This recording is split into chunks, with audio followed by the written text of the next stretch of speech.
Assalamualaikum warahmatullahi wabarakatuh. Selamat pagi, siang, sore, atau malam kepada Ibu dosen, teman-teman sekalian, dan kakak-kakak Asprak. Kami dari kelompok 5 ingin mempresentasikan tentang wilayah bekas tambang PT NAR di Kabupaten Tebo Jambi. Untuk kelompok 5 sendiri itu beranggotakan saya, Rahmadila Putri Antoni, Zahra Nurul Hidayah, Aditya Nur Ikhwan, Reni Indah Saputri, dan Nadira Salma Saputro.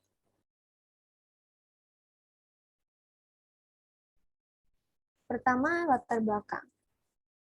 Latar belakang dari makalah ini adalah berdasarkan peraturan daerah Kabupaten Tebo nomor 10 tahun 2009 tentang penyelenggaraan pengelolaan usaha pertambangan mineral dan batu bara, mewajibkan perusahaan pertambangan untuk melakukan kegiatan reklamasi dan kegiatan pasca tambang atas areal tambang yang diusahakannya. Reklamasi itu sendiri adalah usaha untuk memperbaiki, memulihkan kembali lahan yang rusak akibat kegiatan usaha pertambangan agar dapat berfungsi secara optimal sesuai dengan kemampuannya, yang bertujuan untuk memperbaiki ekosistem lahan bekas tambang. Untuk itulah perusahaan tambang batubara harus merencanakan bentuk kegiatan pasca tambang dalam rangka mengalokasi ulang hal-hal yang sifatnya sosial kemasyarakatan. Jika terjadi keterbengkalaian lahan oleh perusahaan, maka perusahaan harus menerima sanksi dan denda yang sudah diatur dalam undang-undang, karena memberikan dampak negatif kepada lingkungan dan masyarakat sekitar. Untuk itu, kami dari kelompok 5 akan menjelaskan beberapa poin tentang dampak-dampak negatif yang disebabkan oleh keterbengkalaian lahan wilayah bekas pertambangan, lalu juga membahas tentang peran dan perhatian pemerintah dan status izin dari pertambangan PT NAR ini sendiri. Kepada pembicara pertama atau presentator pertama, dipersilakan. Baik, untuk isu yang pertama adalah mengenai kerusakan lingkungan dan perubahan iklim mikro.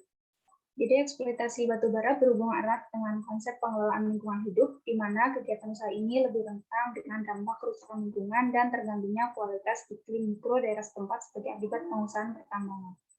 Berdasarkan hasil observasi HAK 2021, ditemukan bahwa pasca tambang batubara di Desa Ratau Api banyak menimbulkan kerugian bagi masyarakat sekitar, salah satunya pencemaran lingkungan, termasuk kerusakan jalan dan kerusakan hutan. Terdapat 12 lubang bekas tambang yang tidak dipakai dan 8 bekas tambang yang belum ditimbun sehingga menyebabkan longsor dan hujan. Dan ketika hujan. Jadi menurut Abrar Saleh ada 3 dampak negatif dari kegiatan pertambangan. Yang pertama, dalam waktu yang relatif singkat dapat membentuk topografi tanah sehingga mengubah keseimbangan sistem ekologi bagi daerah setempat. Yang kedua adalah berkaitan dengan iklim mikro, yang yaitu menimbulkan berbagai macam gangguan, antara lain pencemaran akibat debu dan asap yang mengotori udara dan air, kemudian limbah air, tailing, serta buangan tambang yang mengandung zat beracun. Kemudian yang ketiga, pertambangan yang dilakukan tanpa memindahkan keselamatan kerja dan kondisi geologi lapangan dapat menimbulkan tanah longsor, ledakan tambang, keruntuhan tambang, dan gempa. Solusi mengenai kerusakan lingkungan ini adalah reklamasi lahan dengan seleksi spesies. Jadi pada lahan bekas tambang diperkirakan sangat sedikit mengandung bahan-bahan organik dan aktivitas mikroba tanah.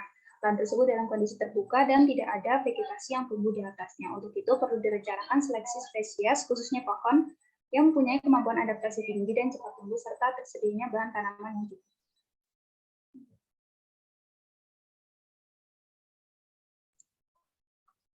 Isu yang selanjutnya adalah terganggunya flora dan fauna akibat terbengkalainya atau tidak direklamasinya lubang bekas tambang batubara PT NAR ini.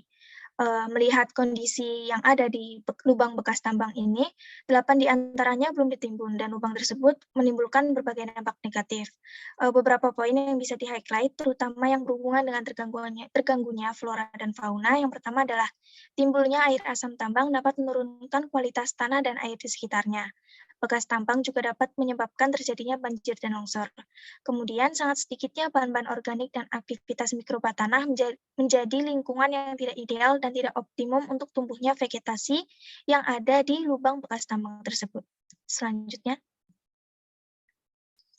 Kemudian hal-hal yang sudah disebutkan sebelumnya akan berimbas pada terganggunya keseimbangan ekosistem, khususnya pada hilangnya sumber makanan dan juga habitat hewan-hewan yang seharusnya dapat tinggal di sekitar tambang. Akibat tidak adanya vegetasi yang tumbuh di daerah bekas tambang tersebut, akibatnya hewan-hewan tersebut juga tidak memiliki sumber makanan dan juga habitat. Sehingga hewan-hewan tersebut yang seharusnya bisa tinggal di situ menjadi berpindah ke tempat lain yang lebih memungkinkan untuk ditinggali. Kemudian solusi yang dapat dilakukan adalah dengan mereklamasi dan menimbun lubang bekas tambang tersebut untuk kemudian dilakukan revegetasi dan perbaikan drainase kawasan sekitar tambang. Kemudian bekas tambang tersebut juga dapat direklamasi dan dimanfaatkan untuk menjadi lahan pertanian ataupun juga tempat wisata. Selanjutnya. Baik, isu selanjutnya terganggunya kenyamanan, keamanan, keselamatan, dan kesehatan masyarakat sekitar. Karena kegiatan reklamasi dari tambang ini masih belum dilakukan dengan baik, hal ini mengakibatkan sia-sia kegiatan tambang berdampak kepada masyarakat. Kegiatan pengelolaan tambang tentunya membutuhkan peralatan berat seperti mobil dump truck, ekskavator, bulldozer, dan lainnya. Hal ini berdampak langsung pada kondisi lingkungan dan fasilitas masyarakat. Pihak tambang melakukan pengelolaan, baik ketika tambang masih beroperasi atau pada proses reklamasi tanpa memperhatikan aspek lingkungan, sehingga berdampak rusaknya fasilitas seperti jalan raya dan tercemarnya lingkungan. Beberapa dampak pertambangan antara lain yang pertama ada jalanan yang rusak karena bekas transportasi tambang, serta rusaknya hutan yang menyebabkan berkurangnya kenyamanan dan keamanan. Kemudian 8 lubang bekas tambang yang belum ditimbun dapat membahayakan keamanan dan keselamatan masyarakat karena bersebelahan dengan kebun karet dan sawit. Selain itu juga tidak jarang terjadi longsor di area pertambangan yang dapat berbahaya bagi pekerja pertambangan. Selanjutnya, kurangnya pengelolaan bekas tambang membuat tanah gersang sehingga menimbulkan polusi dan sisa pembuangan limbah pertambangan dapat menimbulkan pencemaran lingkungan. Poin selanjutnya adalah peran pemerintah dalam upaya reklamasi sendiri. Sudah dijelaskan tadi bahwa terdapat beberapa lubang yang belum ditimbun. Jadi untuk itu peran pemerintah dibutuhkan untuk kegiatan reklamasi dari keterbengkalaian tersebut. Ada beberapa hal yang bisa dilakukan, yaitu pertama pemanfaatan sebagai lahan pertanian dan pemanfaatan lahan sebagai tempat wisata. Untuk poin pertama yaitu pemanfaatan sebagai lahan pertanian. Ditinjau dari aspek teknis, areal bekas tambang dapat digunakan untuk budidaya pertanian jika telah dilakukan perbaikan kondisi lahan untuk mengatasi rendahnya kandungan unsur hara dan bahan organik, toksisitas unsur tertentu, kemampuan tanah dalam menjerap hara dan air, pH tanah, dan sifat fisik tanah yang sangat buruk. Tanaman perkebunan bernilai ekonomi yang dapat dimanfaatkan yaitu kelapa, sawit, karet, dan coklat. Kedua itu pemanfaatan sebagai tempat wisata. Nah, salah satunya itu dengan memanfaatkan pit lake yang terbentuk akibat penambangan dengan metode tambang terbuka untuk sebagai objek wisata berbasis edukasi dan sebagai arena outbound. Salah satu contoh wisata yang sudah jadi yaitu wisata danau dan kegiatan lomba kanoing di Telaga Batu Arang bekas lahan tambang batu bara di Sangatta, Kalimantan Timur. Nah, kebermanfaatan wisata pertambangan ini diharapkan dapat memberikan dampak sosial karena dapat terbukanya lapangan pekerjaan untuk merawat lokasi wisata, lalu dampak lingkungan dan budaya karena masyarakat menjaga nilai historis sebagai bekas aktivitas tambang.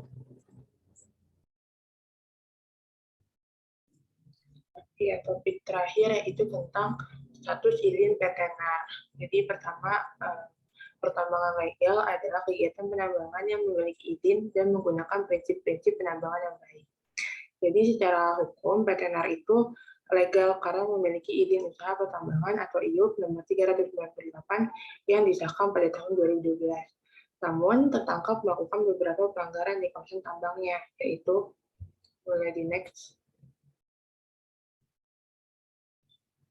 Pertama, ditemukannya stokpil batubara pada area tambang PTNR di Kabupaten Tebo, Jambi yang terlalu dekat dengan jalan nasional dan tidak diberi pagar.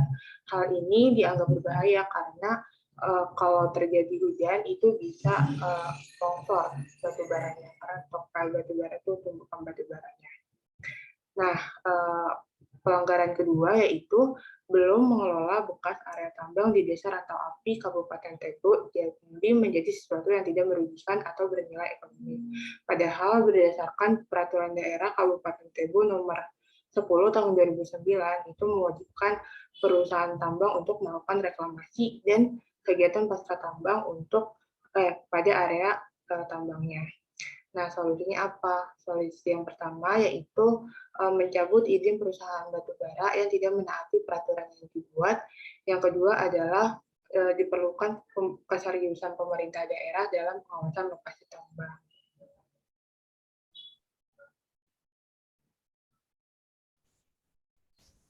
Dapat diambil kesimpulan bahwa bekas tambang batubara PT NAR Kabupaten Tebo Jambi ini yang tidak ditimbun menyebabkan berbagai dampak negatif. Dampak negatif tersebut meliputi terhadap lingkungan, hewan-hewan, serta terganggunya kenyamanan, keamanan, keselamatan, dan kesehatan masyarakat sekitar. Lalu pemerintah daerah sendiri dinilai kurang tegas terhadap pengawasan atas pelanggaran penanganan bekas tambang batubara yang dibiarkan oleh PT NAR. Pertambangan yang dilakukan PT NAR di Kabupaten Tebo Jambi dianggap legal secara hukum, namun ditemukan pelanggaran perjanjian berupa pembiaran lahan bekas tambang tanpa adanya kegiatan reklamasi. Mungkin segitu saja yang dapat kelompok 5 sampaikan pada kesempatan kali ini. Terima kasih atas perhatiannya. Kurang lebihnya kami ucapkan terima kasih. Assalamualaikum warahmatullahi wabarakatuh.